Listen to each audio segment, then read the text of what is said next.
बैठेंगे तो इस पे शुभ दिन, शुभ घड़ी, शुभ मुहूर्त में राज तिलक की बात की जाएगी। अभी राष्ट्रीय हक दिया है, न कोई डायरेक्टर, न मेंबर, न चेयरमैन, आज तब भी मनी लॉन्ड्रिंग का केस है। करते रहे, बुलंद करते रहे, तिरंगा फहराते रहे, ताकि अभी तो सिर्फ पाकिस्तान के नापाक इरादों के कारण सिर्फ इंडिया गठबंधन प्रथम दिन के मीटिंग्स में यह तय किया कि इंडिया गठबंधन एक कोऑर्डिनेशन के बैनर तले आगे बढ़ेगा।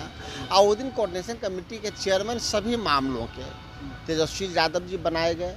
उसके बाद प्रेस वार्ता भी हुई। प्रेस वार्ता में कई सवालों के साथ यह भी सवाल आया कि मुख्यमंत्री का चेहरा कौन होगा।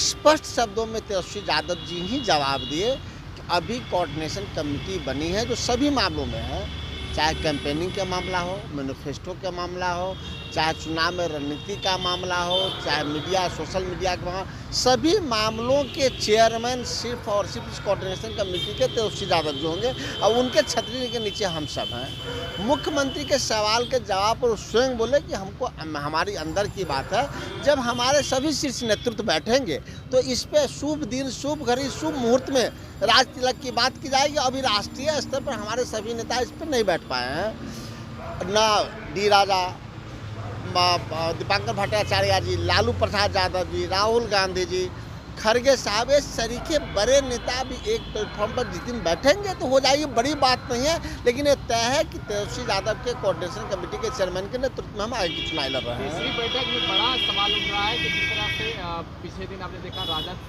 फिर कांग्रेस कार्यालय में बैठक हुई, उसके बाद जो तीसरी बैठक हुई कोई बड़े होटल में की गई और उस जगह पे सिर्फ तेजस्वी यादव की ही फोटो लगी, जिसमें कहा जा रहा है कि राहुल गांधी भी बड़े नेता हैं, उनको भी लगाना चाहिए। कई सारे सवाल खड़ा हो गए, तो कांग्रेस क्या मान गई है?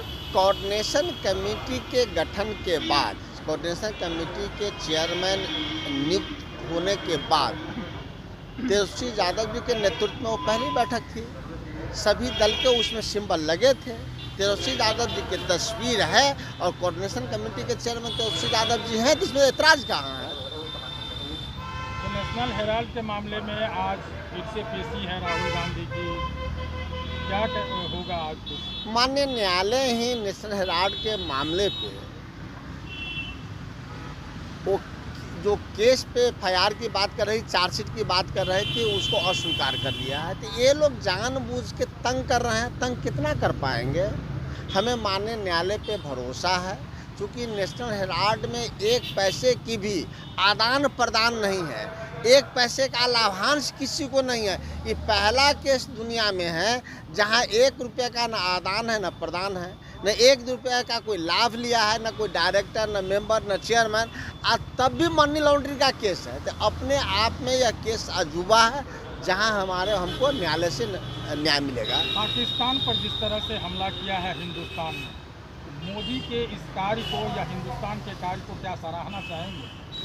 प्रथम दिनों से जिस दिन पाक के नापाक इरादे का मंसूबा पहलगाम में बरसा, उसी दिन कांग्रेस पार्टी के राष्ट्रीय अध्यक्ष और राहुल गांधी जी दोनों स्पष्ट शब्दों में कहा कि पाक के नापाक इरादों को ख़त्म करने के लिए, आतंकवाद को जड़ से मिटाने के लिए कांग्रेस पार्टी और संपूर्ण विपक्ष सरकार के साथ खड़ा है, खड़ा था और खड़ा रहेगा। अभी वक्त है भारत के सभी लोगों को, पक्ष और विपक्ष, एकजुटता के साथ सेना के हौसला को अफजाही करते रहे, बुलंद करते रहे, तिरंगा फहराते रहे, ताकि अभी तो सिर्फ पाकिस्तान के नापाक इरादों के कारण सिर्फ आतंकवाद को हम रोकने का प्रयास कर रहे हैं, आतंकवाद को ख़त्म करने का प्रयास कर रहे हैं। अगर पाक बाज नहीं आया आतंकवाद को रोकने में, तो हम पाक के नापाक इरादे को ख़त्म कर देंगे। एक वक्त ऐसा भी आएगा कि पाक अगर नहीं संभला तो बांग्लादेश और पाक की हाल फिर हम पाक को कर देंगे। फिर से दोबारा हमला वो समझ चुका है कि जिस तरह मैंने खंडित किया था, पाकिस्तान को 2 टुकड़े किए थे, उससे भी ज़्यादा खंडित करके टुकड़ा टुकड़ा कर देंगे और पाक का नाम और निशान दुनिया के नक्शे से अलग कर देंगे।